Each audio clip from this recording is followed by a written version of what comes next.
Hello, I'm Mayor Philgood, and this is your weekly update. This is a very busy week in the city of Prescott. First of all, tomorrow, August 2nd, is Election Day. If you have a mail-in ballot, you must take it to a drop box or a voting center. It's too late to mail it and have it arrive in time. For those voting in person, vote centers will be open from 6 a.m. to 7 p.m. on Election Day. You'll need to bring proper identification. There are 5 vote centers in Prescott this year, so please see the link below for more information. Tomorrow, August 2nd, is also the official National Night Out Day. Prescott Police will be visiting neighborhood block watch groups, as will I, to thank them for helping to keep the Prescott community safe. On Friday, various law enforcement agencies, including the Prescott Police and fire departments, held a National Night Out kickoff event on the courthouse plaza. There was a great turnout, and I want to thank our residents for supporting our first responders. I greatly appreciate our first responders and the great job they do. Prescott wouldn't be Prescott without them. It really does take all of us working together to keep our community as safe as possible. If you see something taking place that concerns you, be sure to let the proper authorities know. And don't be reluctant to thank them and let them know how much they're appreciated when you encounter them in public. School starts this week, so please be on alert for students in crosswalks and on sidewalks and school buses.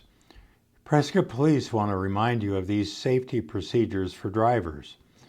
Obey school zone speed limits. You will be ticketed for speeding in these areas.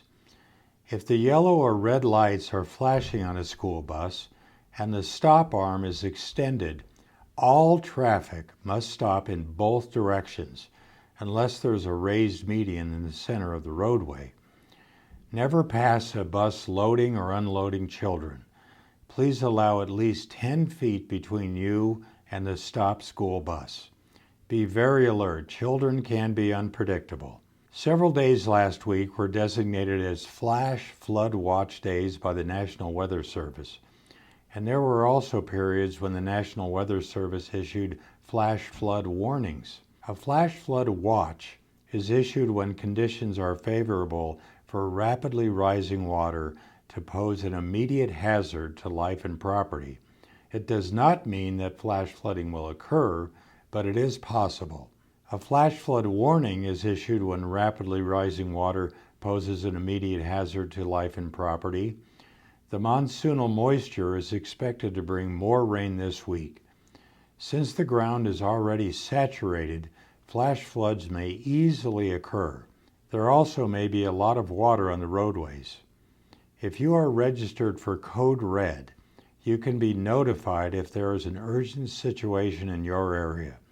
If you're not registered for Code Red, you can sign up at the Yavapai County website.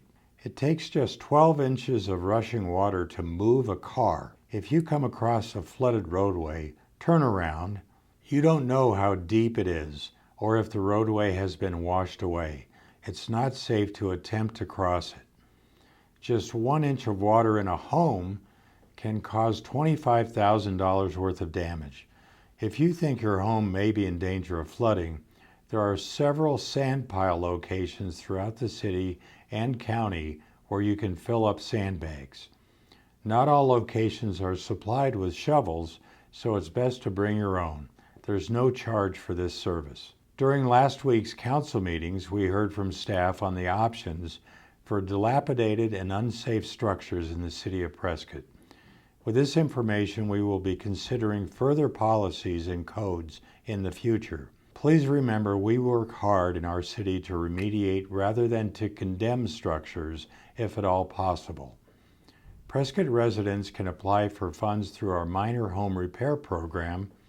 This program is available to income-eligible, owner-occupied, single-family residential homes in Prescott. The link for applications is below. During the voting meeting, we also clarified the council rules of procedure policies regarding council member attendance and officially added in the call to the public to the council's rules. Council voted to fill the current council vacancy with an appointment through next November when newly elected council members are seated. That candidate can then run for the remainder of the term if they so desire, as can anyone else who wishes to be elected to a 2-year seat. The city will be accepting applications for the vacancy through August 10, 2022. The applications will be reviewed by the council in an executive session, and on August 23rd there will be a public meeting for interviews and the selection of the candidate. The new council member will then be sworn in on September 13th. As a closing thought, I've been contacted by members of the public regarding the safety of our drinking water and the testing results of the samples taken from our other wells providing drinking water in our city's system. There are only 4 laboratories available to provide these tests in our entire state. Our samples have been submitted and we'll get the results as quickly as possible. As you can expect, these labs have been overwhelmed with demand from testing from other water providers. I'm confident that our water quality will continue to meet our required safety standards as we always have. This has been your weekly update. I'm Mayor Philgood. Thanks for listening, and we'll see you next week.